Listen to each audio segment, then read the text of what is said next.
മമ്മൂട്ടി ഇപ്പം ഏകദേശം വലിയ വാർത്തകൾ നിറഞ്ഞു നിൽക്കുകയാണത്. മമ്മൂട്ടിയുടെ അസുഖങ്ങൾ ഓരോരുത്തരും ഓരോ രീതിയിൽ അവർക്ക് തോന്നുന്ന രീതിയിൽ പറഞ്ഞിട്ടാണ് അദ്ദേഹത്തെ വലിയ രോഗിയാക്കി മാറ്റിയിട്ടുള്ളത്. ഇന്നതൊന്നും മമ്മൂട്ടിക്കില്ല. മമ്മൂട്ടി കുറച്ച് ദിവസം ചെറിയ ചെറിയ ആരോഗ്യ പ്രശ്നങ്ങൾ ഉണ്ട് എന്നതൊഴിച്ചാൽ വേറെ ഒന്നുമില്ല. അതൊക്കെ വിശ്രമവേളകളിൽ ആഘോഷമാക്കി മാറ്റുന്ന ആളാണ് മമ്മൂട്ടി. കാരണം കുടുംബം വിട്ട് ഭാര്യയും മക്കളും വിട്ട് മമ്മൂട്ടിക്ക് വേറൊരു പ്രശ്നങ്ങളുമില്ല. നമ്മളൊക്കെ ചിലപ്പോൾ തോന്നാറുണ്ട്, ഒരു യാത്ര പോയാലോ, അപ്പോൾ വീട്ടുകാരോടൊപ്പം യാത്ര പോകാം, കൂട്ടുകാരോടൊപ്പം യാത്ര പോകാം. അങ്ങനെ രണ്ടും രണ്ട് തരത്തിലുള്ള യാത്രകളാണ്. മമ്മൂട്ടിയെ സംബന്ധിച്ച് ഏത് യാത്രയായാലും എവിടെ പോയാലും അത് ഭാര്യയും മക്കളും വേണം.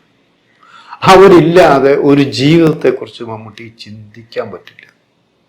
ഇതൊക്കെ കുറെ 10-40 വർഷം മുമ്പ് തന്നെ ഉള്ള അന്നത്തെ മമ്മൂട്ടിയും നടനും അന്നത്തെ മാധ്യമപ്രവർത്തനമുള്ള ഞാനും തമ്മിലുള്ള ചില കാര്യങ്ങൾ അറിയാവുന്ന കാര്യമാണ്. വ്യക്തി അവിടെ മാധ്യമപ്രവർത്തകനോ നടനോ മാത്രമല്ല, വ്യക്തി ബന്ധങ്ങളും അത്യാവശ്യം തുറന്ന് പറയാവുന്നൊരു കാലഘട്ടം ഉണ്ടായിരുന്നു.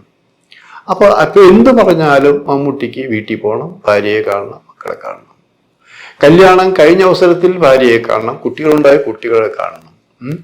ഇങ്ങനെയുള്ള മനസ്സ്, ആ മനസ്സ് മമ്മൂട്ടിക്ക് ഇപ്പോഴും ഉണ്ട്. അതുകൊണ്ട് തന്നെയാണല്ലോ മമ്മൂട്ടിക്ക് ചെറിയൊരു അസുഖം വന്നു എന്നറിഞ്ഞപ്പോൾ പോലും കുടുംബസമേതം മമ്മൂട്ടിയോടൊപ്പം അവരൊക്കെ തമിഴ്നാട്ടിലേക്ക് പോയത്.